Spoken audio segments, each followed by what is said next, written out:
Ultimately, this whole journey started out here after coming back from Germany when I did my first trip to the Grand Canyon this year in May, right after it opened up. No, actually it was early June that I came here.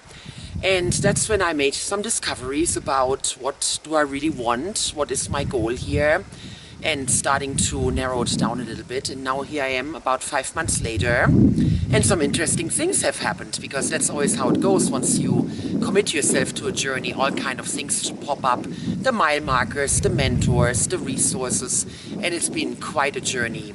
One of the ideas, one of the hopes I had when I started out this project is that I would be able to go back to Germany in the fall time to connect with my sister, to move the project forward, and of course connect with my parents and my family, my friends, my hometown, and perhaps spend some time at the Hildegard Monastery. And all of that absolutely manifested itself. For that I am deeply grateful. That was definitely a huge mile marker on my path. The other thing is that I've definitely done a lot of work with my head, with my emotions, with my spirituality. That's all been moving forward in a way, of course, always unexpected. You can never plan out the exact routes that you're going to take on those kind of journeys. And I am super happy with the outcomes, the connection that I feel with my hometown, my home country, my culture. Things that I've talked about with my parents, with my sister, that is just all incredibly encouraging, knowing and letting me really feel that I'm on the right track with my path. And also the eating. Of course, that's always my big challenge, to see exactly what my patterns are. How do I act in certain circumstances? What are the little self-sabotaging, unconscious patterns that I'm having? And then how can I counteract that? How can I deal with that and ultimately heal it? Because those of you who know me well know that I talk about that filter system that we have that keeps the information that we are able to receive from the universe in the flow. And so that filter system is absolutely accountable and responsible for what kind of information we are allowing to go through that filter.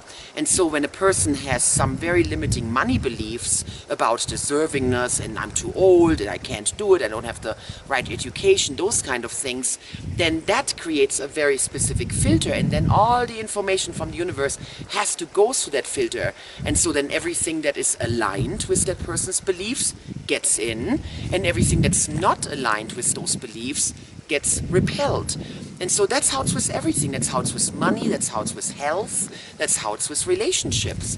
And so I'm looking at that very specifically in the arena of health, and what are the opportunities that I'm choosing to let in, and what are the opportunities that I'm not choosing to let in. And to me, that's the biggest work that I'm personally confronted with, that I get to deal with on my spiritual evolution, to really figure that out and then see what's appropriate, what's not appropriate, and practice discernment.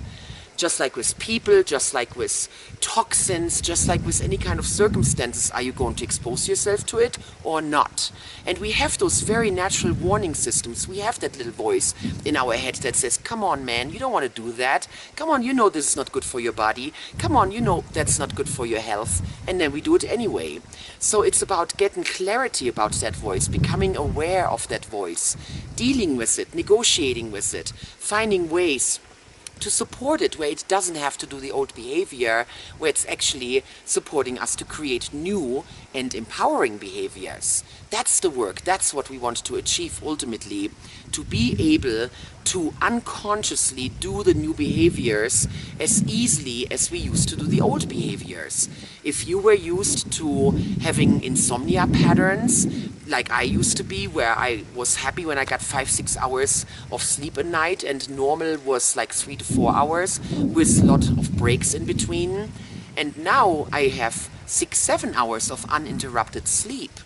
I can look back and say, wow, I used to do that pattern. Now I'm doing this pattern because something has changed, something has healed in my neurology to where now 6 to 7 hours of sleep is normal and 3 to 4 hours of sleep is not normal anymore. And I don't have to use willpower or discipline or focus. It just naturally happens because it's a new pattern that has been established. And that's what I want in other areas of my life as well. So that's my work that I'm sharing with you right here, right now. It's October. It's those last beautiful days of sunshine before it's going to snow here in the next couple of weeks for sure. So I'm deeply grateful I get to spend some more time here at the beautiful Grand Canyon and share that energy with you. See you later. Let's see what happens next on our path.